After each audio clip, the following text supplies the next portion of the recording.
I would say the bilateral relationship is pretty good. The foreign investment and trade are growing. Then on social and cultural level, the rise in tourism, I would say now Chinese people know Portugal better than ever. At political level, we are two different countries with their own governments with different views on many aspects, but high-level interactions have been happening both at economic, social, and political level. The relationship is now a good one. As the two, China and the EU, mark the 50th anniversary of their diplomatic ties, what role do you think Portugal plays in shaping China-EU relations? I would say very, very important.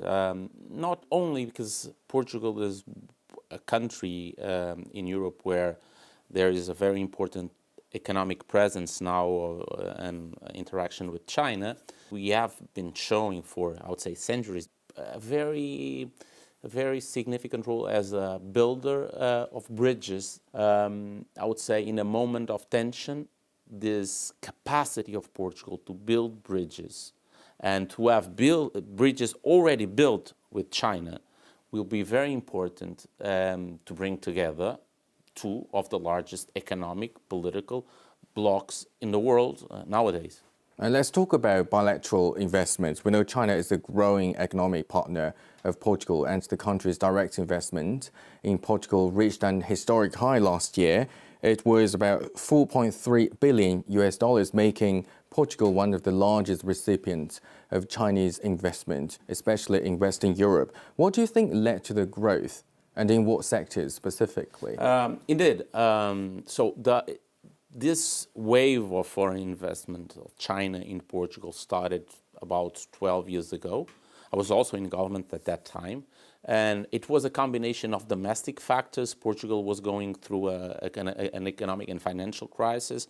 So different sectors were changing hands and put up, in many cases, into public tenders and public competition to attract the foreign investment. And Chinese companies came at that time.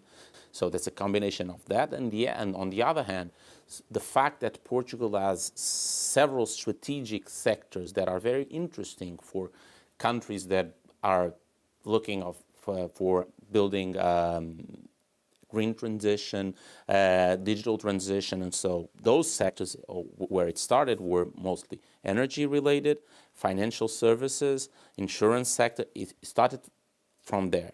But then it has been growing and expanding to other sectors, construction, transportation, both bus, electric vehicles, now batteries-related investments. And during Portuguese Foreign Minister Hang Zhou's visit to Beijing in March, both parties highlighted some of the areas where both countries can probably have deeper cooperation, including trade, economy, and green transition that you talked a lot just now. So what specific opportunities exist for both countries in green technologies, and how is your government facilitating green transition? So one message important is that Portugal is, in the world, one of the countries that produces more electricity out of renewable sources. We started that green revolution about 2 decades ago. So we are very strong on solar, we are very strong on wind. I would like also to bring attention to our access to the sea, to the Atlantic Ocean. We have one very large maritime port in Sines. It's not the only one, through which can come, pass, and go to Europe. This conjunction of well-educated people, renewable resources that we have at home, plus the geographic location are a combination that is very interesting to invest in. So both countries are quite strong in green transition. CALB, that is an EV battery maker from China, invested about $2.2 billion in a new EV battery factory in Portugal in February. It is set to launch in 2028. And Portugal has secured many Chinese investments, and it's still in the China proposed Belt and Road Initiative. Do you face increasing criticism from your EU partners, given that the EU is adopting this de-risking approach towards China? Well, I would say that that's, of course, a delicate issue when we know where we are. We are in Europe. We cherish the European values of freedom, democracy, respect for human rights. We have a very strong Atlantic relationship with the United States. But we also have very important historic and present economic, political, and social relations with China, with African countries, with Brazil.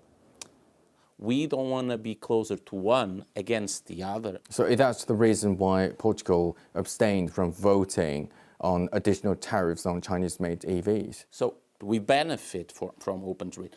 We benefit as world a lot from globalization. We know that we have groups of people within our societies that suffered in those economic sectors that were left behind, that lost jobs and lost economic opportunities against foreign competitors. We know that. Of course, there are moments where tensions escalate so much, and then we have to team up with our closest allies. Still, we think this is a moment where we can still save the world from unstoppable drive of global tension and both economic and military tension. Yeah, as you said, we're witnessing more tensions now. Donald Trump has announced sweeping tariffs on many countries across the world, reciprocal tariffs in his words, including the US traditional allies like the European Union and Portugal, of course. How do you think that could impact Portugal's economy, given that the United States is still the largest single export market for a country? So the impact in terms of the Portuguese economy is very asymmetric because we have some areas that are very exposed to trade, to exports to the United States. But I would say that beyond that sectoral negative impact that we will have, that we will sell less to the US if the tariffs rise, we must be ready if other economic partners keep that drive to use our own defense. Again, going back, national interest should be in the top of our priorities, always. And do you think that could potentially change Europe's de-risking approach towards China? Well, I would say it depends on the behavior of all actors. We must understand the fears that all governments have and be able to dialogue more and to see that we have gained. See the growth in China over the past 30 years. China is a good example of that, of how global trade, global order, international law can be beneficial for everyone.